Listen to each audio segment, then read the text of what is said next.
देखो साथियों, हम पढ़ रहे थे राजस्थान का अफवाह तंत्र। तो हमने पहले आंतरिक अफवाह तंत्र पढ़ा और फिर अरब सागरीय अफवाह तंत्र पढ़ रहे थे। तो अरब सागरीय अफवाह तंत्र की लूणी नदी को आज पढ़ते हैं। लूणी नदी का उद्गम नाग पहाड़ी अजमेर से होता है तथा यह कच्छ के रण में विलीन होती है। लूणी नदी का उपनाम सरगावती है, साकरी है, रेलंदी, लवणवती, अंतसलीला, मरुगंगा, ये सभी नाम लूणी नदी के उपनाम है।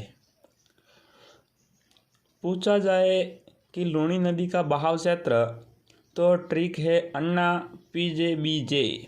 अ से अजमेर, ना यानी नागौर, पी यानी पाली, जे जोधपुर, बी बाड़मेर, जे जालोर, ये सभी लूणी नदी के बहाव क्षेत्र के अंतर्गत आने वाले जिले हैं।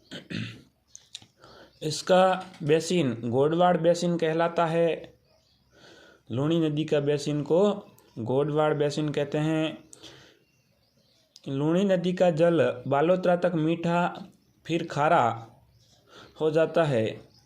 तिलवाड़ा सभ्यता बाड़मेर ये लूणी नदी के किनारे स्थित है। सांसौर में दलदली क्षेत्र नहर का निर्माण करती है लूणी नदी। पुष्कर में अधिक वर्षा हो तो बाढ़ बाड़मेर में आती है।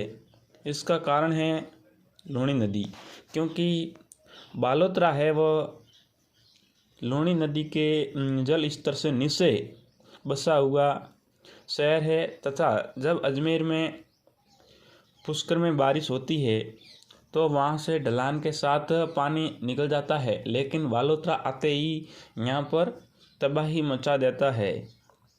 लूणी नदी की लंबाई 495 किलोमीटर तथा इसकी लंबाई राजस्थान में 330 किलोमीटर है। नीचे कच्चा चित्र दिया हुआ है लूणी नदी के बहाव क्षेत्र का तथा इसमें मिलने वाली सहायक नदियाँ जैसे जोजड़ी, गुइया, मीठड़ी, जवाई, सागी, ये सभी लूणी नदी की सहायक नदियाँ है। लूणी नदी को पढ़ा। अब पढ़ते हैं बंगाल की खाड़ी का अफवाह तंत्र। बंगाल की खाड़ी के अफवाह तंत्र की पहली नदी हम पढ़ते हैं बनास नदी। बनास नदी का उद्गम खमनोर की पहाड़ियाँ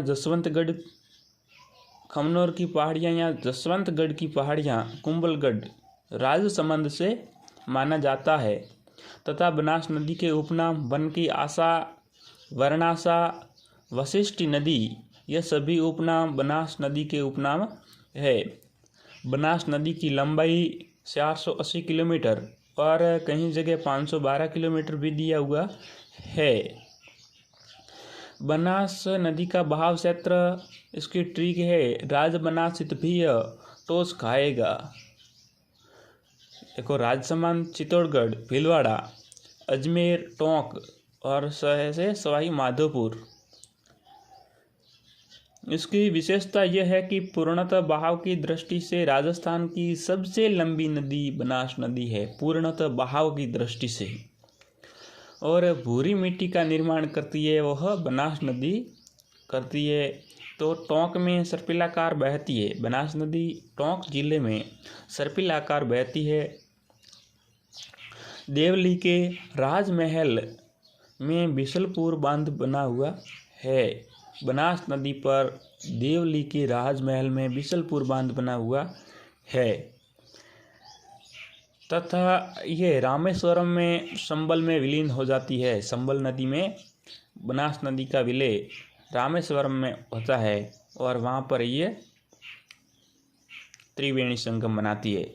त्रिवेणी संगम में सील नदी, बनास नदी और संबल नदी ये तीनों रामेश्वरम में मिलती है। इसकी सहायक नदियाँ देखो मैनाल, डाई, खारी, मासी, मोरेल, काली सील, ढील नदी, बेड़स नदी, ये सभी नदियां हैं वो बनास नदी की सहायक नदियां हैं।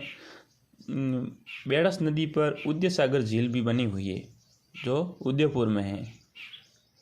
ये इसका कच्चा चित्र। बनास नदी पर 3 त्रिवेणी संगम बनते हैं।